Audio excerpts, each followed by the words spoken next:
Okay, let's run through some examples. Example number 1, f of x is defined to be 3x squared minus 2, and that is defined on the interval -1 to 2. For part A, we want to find the average rate of change, specifically the average rate of change on the interval -1 to 2.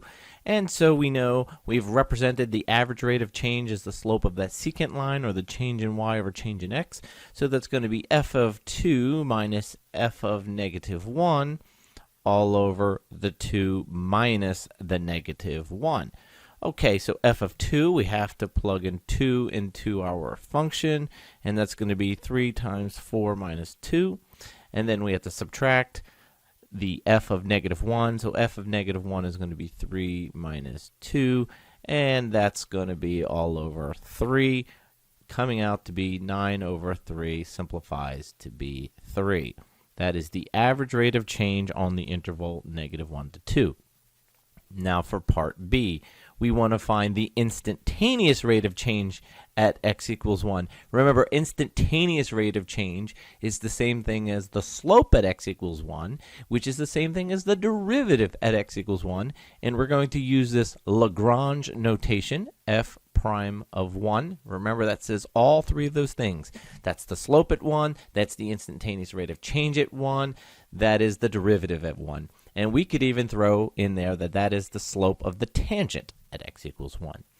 Okay, so in order to do this using the definition, we'll use the standard definition, which is the limit as h goes to 0. I want to emphasize that this is not the limit when we did continuity. This is the limit of the difference quotient. It's a much different limit. So this is the limit h goes to 0, f of 1 plus h. See, before we kept calling this a. In this case, the a is a 1. So this is the limit as h goes to 0, f of 1 plus h minus f of 1. Please avoid the temptation to use x plus h as described earlier. All right. Once we have that, and I do want to see that because this gives us what we're working with. This is the concept. Now we're going to find the limit as h goes to 0. When I plug 1 plus h into my function, I'll get this expression. Okay. And then when I plug 1 into the function, I get 3 minus 2. I'm purposely leaving that unsimplified, all over h. And the way we find this limit is the same way we found limits in the earlier section. It's a different limit that we're finding, but the method to find a limit doesn't change. So this is the limit as h approaches 0. Now I'm going to expand or FOIL this and then distribute the 3 at the same time. So this is going to give me 3 plus 6h plus h squared. And then I have minus 2. And all of that minus 1 all over h. Now a beautiful thing happens here.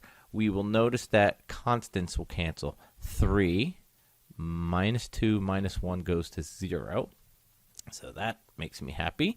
And so now we're left with the limit as h goes to 0. Once those numbers cancel out, you might see that we can factor an h out of the numerator, which gives me 6 plus h over h.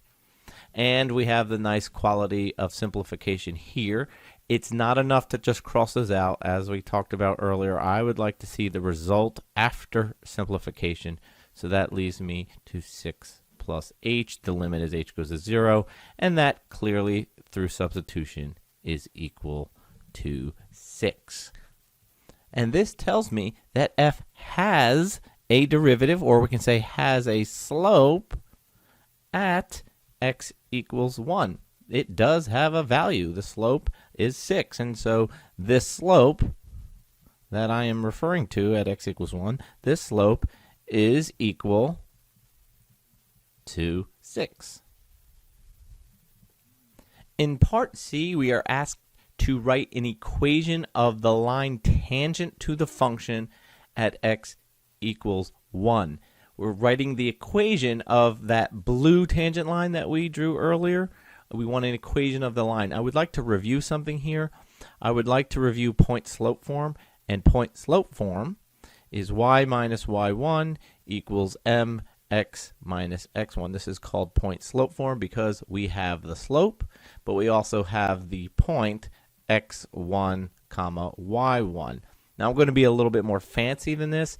This comes out to be y minus, instead of y1, I'll say f at some value a. And then instead of the slope, we will represent the slope as f prime of a, which we've been discussing. And then x minus the x value is a. So this here is just a fancier way of doing point slope form. And so this tells me this is the general, and what I need specifically would be y minus f at 1 equals f prime at 1 x minus 1. This would be specific to this particular problem. So in this particular problem, I'm going to need f of 1. And if I find f of 1, that was 1 squared minus 2. That's just plugging into the function. That comes out to be 1. I will also need the slope at 1, which we showed as f prime of 1, and that's what we computed to be 6. So if I plug those elements into my equation, point slope form, this is going to be y minus 1 equals 6 x minus 1. And there we have an equation of the tangent line to the function.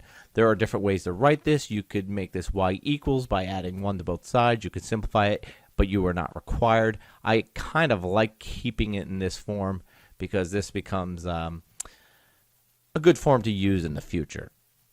Okay, let's turn to page. Example number 2, f of x is the square root of x plus 1 on the interval 0 to 8. We want to talk about the average rate of change on the interval 0 to 8 in part A. Let's do this a little quicker. We need f of 8 minus f of 0 all over 8 minus 0. That's the change in y over the change in x. So this gives us the square root of 9 minus the square root of 1 over 8. And this comes out to be 2/8, or simplified to be 1/4. That is the average rate of change. I think it's worth drawing a picture of this function here.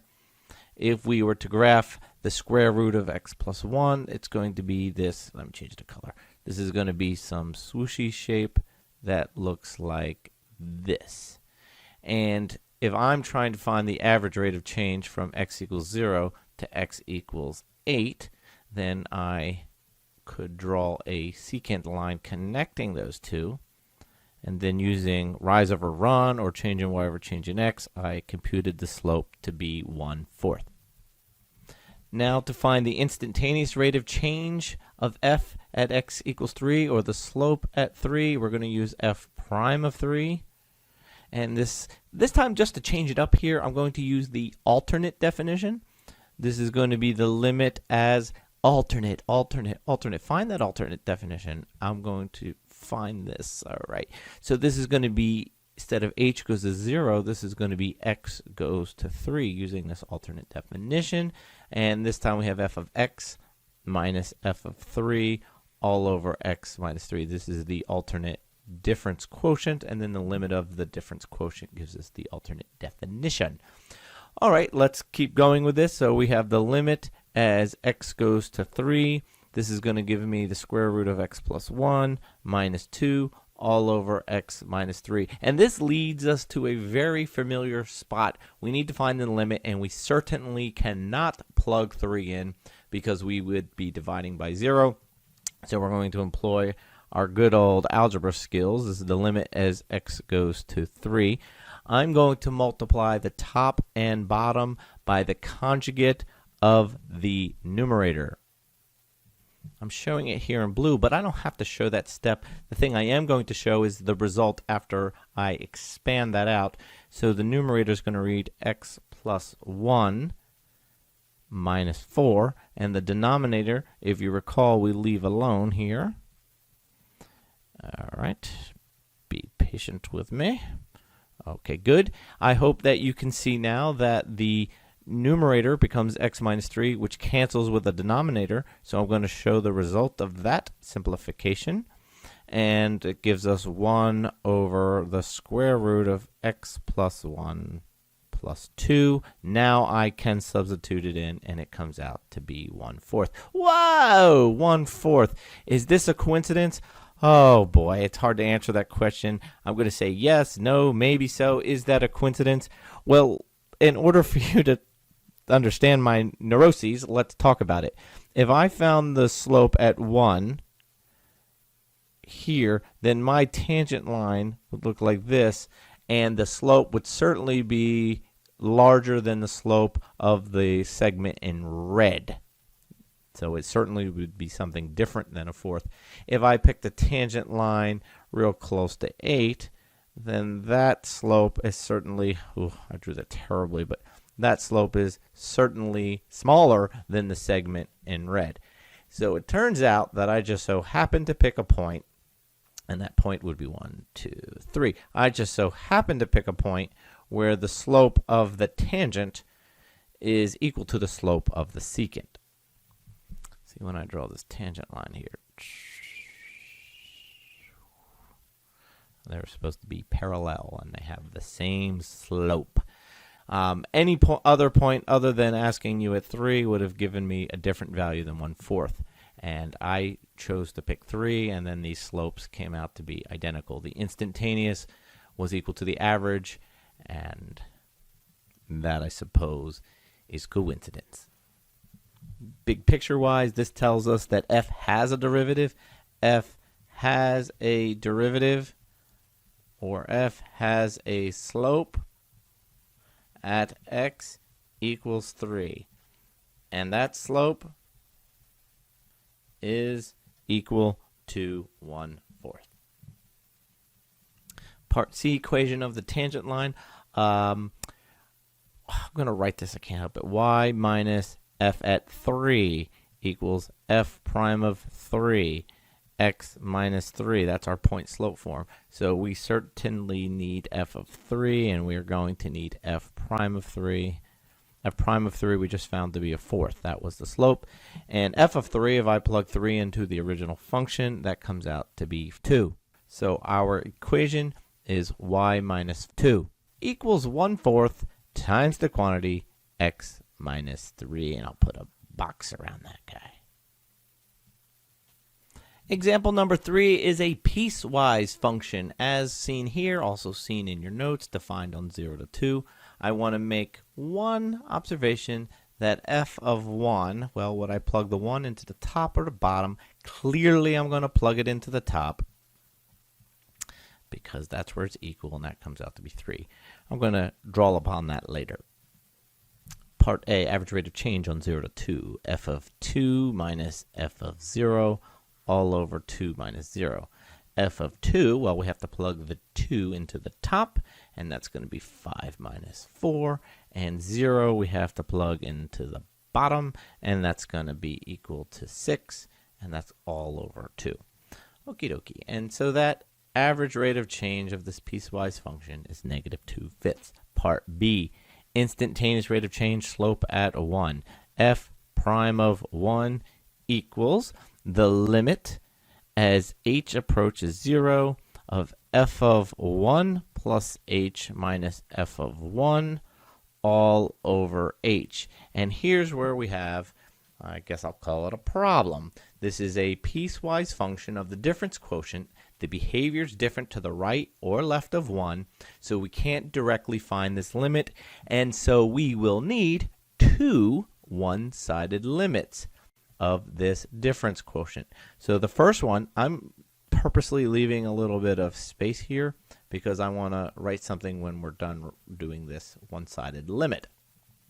We need the limit as h approaches 0 from the right. That's delta x is getting smaller to the right of 1, so 0 is, so we're getting close to 0 in positive numbers. Okay, so this is going to be the limit as h approaches 0 from the right of f of 1 plus h minus f of 1 all over h, which equals the limit as h approaches 0 from the right. Now, f of 1 plus h, where h is positive but getting close to 0, since h is positive, we're to the right of 1, so the behavior of the function is the top. 5 minus 2 times 1 plus h minus f of 1. I had said earlier, f of 1, no matter what we say, f of 1 we computed to be equal to 3. That was the 5 minus 2. That came out to be equal to 3. And this, of course, is going to be all over h. Now, with a little simplification, let's keep going. This is the limit as h goes to 0 from the right of, the top is going to be negative 2h, the bottom is h. It's not enough to cancel those out, so I'm going to cancel those out first. See, I can't plug 0 in, so I have to get it to a place where I can plug. Now there's nothing to plug, and the limit of a constant is simply the constant. Okay, so we could say almost that the slope from the right is equal to negative 2, if you're comfortable with that terminology. Now for some notation, we left a space over here.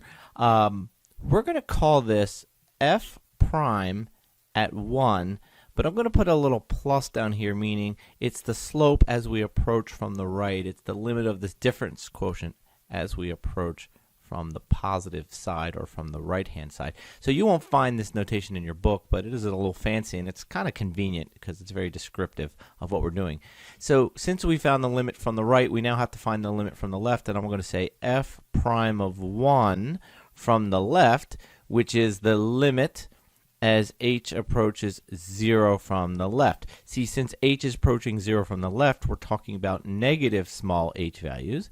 And so when I say f of 1 plus h minus f of 1 all over h, when I say the 1 plus h, that actually is 1 minus some small number, so that's going to bring my behavior to the left of 1. And so when I plug 1 plus h, I'm going to plug that in to the bottom part of this piecewise function.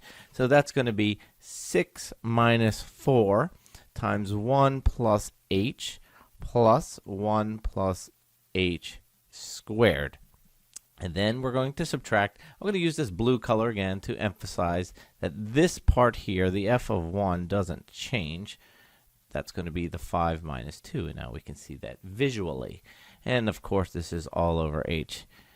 And I can't help myself. I want to take the moment now to expand all this out and write what it looks like. So the limit as h goes to 0. We have the 6 minus 4 minus 4h plus 1 plus 2h plus h squared. And then we have that minus 3 tailing off at the end. All over h.